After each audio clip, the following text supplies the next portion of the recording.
আজ আমরা জানব রোমান সাম্রাজ্যের পতনের আসল কারণগুলো ধাপে ধাপে। রোমান সাম্রাজ্য প্রতিষ্ঠিত হয় খ্রিস্টপূর্ব ২৭ সালে, যখন অক্টেভিয়ান, পরে পরিচিত অগাস্টাস সিজার নামে, প্রথম রোমান সম্রাট হিসেবে ক্ষমতায় আসেন। রোমানরা তাদের শাসন বিস্তার করেছিল ইউরোপ, মধ্যপ্রাচ্য, আফ্রিকা, সব মিলিয়ে প্রায় ৫০ কোটি মানুষের ওপর। এই সাম্রাজ্য প্রায় ৫০০ বছর ধরে টিকেছিল। প্রযুক্তি, আইন, স্থাপত্য, সেনাশক্তি সব দিক থেকেই অসাধারণ। কিন্তু এত গৌরবের পরও ধ্বংস এলো ধীরে ধীরে। রোমান সাম্রাজ্যে একসময় পরপর দুর্বল ও লোভী সম্রাট আসতে থাকে। অনেকে ক্ষমতায় আসতেন ঘুষ দিয়ে, আবার কেউ সেনাবাহিনীর চাপিয়ে দেওয়া লোক। একজন সম্রাটকে হত্যা করে আরেকজন বসত সিংহাসনে। মাত্র ৫০ বছরে ২৬ জন সম্রাট, ভাবা যায়? এই অনিশ্চয়তা ও রাজনৈতিক অস্থিরতা জনগণের মধ্যে আস্থা নষ্ট করে দেয়। সরকার দুর্বল হয়ে পড়ে আর অভ্যন্তরীণ বিশৃঙ্খলা বেড়ে যায়। অবিরাম যুদ্ধ, বিলাসী জীবনযাপন, রাজপ্রাসাদের খরচ, এসবের কারণে রাজকোষ খালি হতে শুরু করে। রোম সরকার নতুন নতুন মুদ্রা ছাপাতে শুরু করে, যার ফলে মুদ্রার মান পড়ে যায়। তৈরি হয় মুদ্রাস্ফীতি বা ইনফ্লেশন। কৃষিকাজে উৎপাদন কমে যায়, ট্যাক্স বাড়ানো হয়, জনগণের ওপর চাপ পড়ে, তারা ক্ষুব্ধ হয়।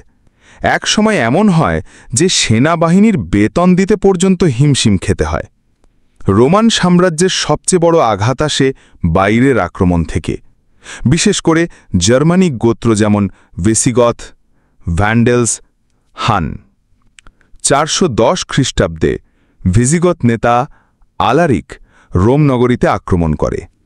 ৮০০ বছরের মধ্যে প্রথমবার রোম লুট হয়, যা ছিল বিশাল ধাক্কা। পরে ৪৫৫ সালে ভ্যান্ডেলরা আবার রোম দখল করে। রোমের সীমান্তগুলো তখন প্রায় খালি, সেনারা ছিল দুর্বল, অনুপ্রবেশকারীরা সহজেই ঢুকে পড়ছিল। প্রথম দিকে রোমানরা বহু দেবতার পূজারী ছিল, কিন্তু ধীরে ধীরে খ্রিস্ট ধর্ম ছড়িয়ে পড়ে। ৩১৩ খ্রিস্টাব্দে সম্রাট কনস্ট্যান্টাইন খ্রিস্ট ধর্মকে বৈধ ঘোষণা করেন।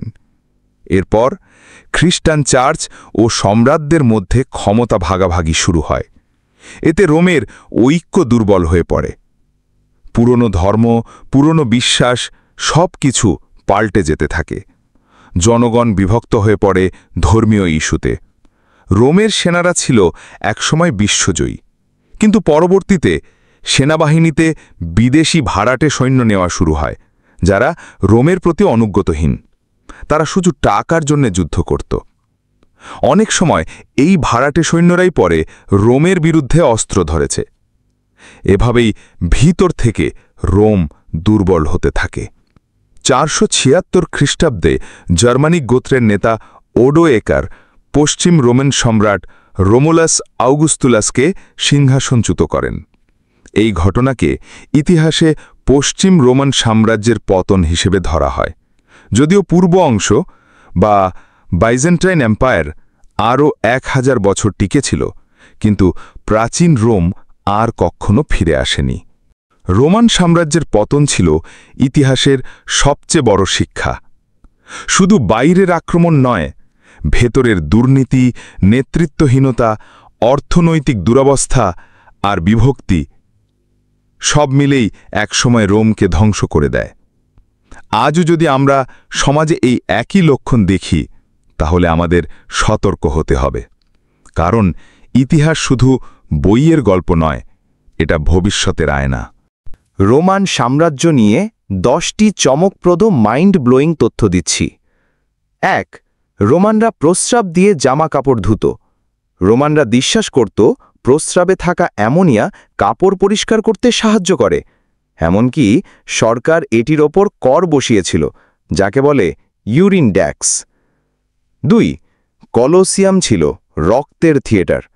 কলোসিয়ামে হাজার হাজার গ্ল্যাডিয়েটর যুদ্ধ করত। মানুষ বনাম মানুষ বা মানুষ বনাম সিংহ, বাঘ। দিনে দিনে শত শত মানুষ নিহত হতো, আর দর্শক করত হাততালি। 3. সম্রাট নিরো নিজের মাকে হত্যা করেন। সম্রাট নিরো তার রাজত্ব টিকিয়ে রাখতে নিজের মাকে নৌকাডুবি করে মারতে চেয়েছিল। যখন ব্যর্থ হয় তখন সেনা পাঠিয়ে হত্যা করে। ইতিহাসের নৃশংস এক ঘটনা। 4. রোমান রাস্তাগুলো এতটা ভালো ছিল আজও কিছু টিকে আছে। রোমানরা 4 লাখ কিলোমিটারের বেশি রাস্তা বানিয়েছিল। All roads lead to Rome এই প্রবাদ এসেছিল সেখান থেকেই। তাদের কিছু রাস্তা আজও ব্যবহারযোগ্য। 5. পাবলিক টয়লেট ছিল, সবাই পাশাপাশি বসে কাজ সারত। রোমানদের টয়লেট ছিল গণসুবিধা। একসাথে 10 থেকে 20 জন লোক বসে প্রাকৃতিক কাজ সারত, পাশে গল্প চলত। 6. রোমান কংক্রিট এত শক্ত ছিল, আজও তা রহস্য। তারা এক ধরনের কংক্রিট বানাতো যেটা সমুদ্রের পানিতে শত শত বছর টিকে থাকত। আজকের বিজ্ঞানীরাও তার গঠন পুরোপুরি বুঝতে পারেনি। 7. রোমান সেনাবাহিনী ছিল পেশাদার ও ভয়ঙ্কর। তারা দিনে 30 কিমি হাঁটতে পারত, নিজেদের রাস্তা ও দুর্গ নিজেরাই তৈরি করত, আর শৃঙ্খলা ভাঙলে মৃত্যুদণ্ড দিত। 8. রোমানরা পোষা বানর ও পাখি রাখত। ধনী রোমানরা পোষা বানর, ময়ূর, এমনকি সিংহ রাখত শৌখিনতা দেখাতে। এটা ছিল ধনী শ্রেণীর বিলাসিতার প্রতীক। 9. রোমানদের ক্যালেন্ডার ছিল জুলাই আর আগস্টের জন্য। জুলাই এসেছে জুলিয়াস সিজারের নামে, আর আগস্ট এসেছে সম্রাট অগাস্টাসের নামে।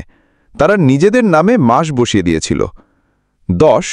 রোমের পতনের পর ইউরোপে অন্ধকার যুগ শুরু হয়।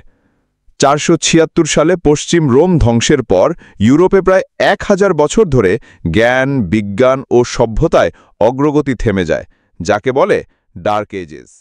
আপনি যদি এমন ঐতিহাসিক সত্য কাহিনী পছন্দ করেন তাহলে আমাদের চ্যানেলটি সাবস্ক্রাইব করুন। নতুন ভিডিও আসছে প্রতি সপ্তাহে।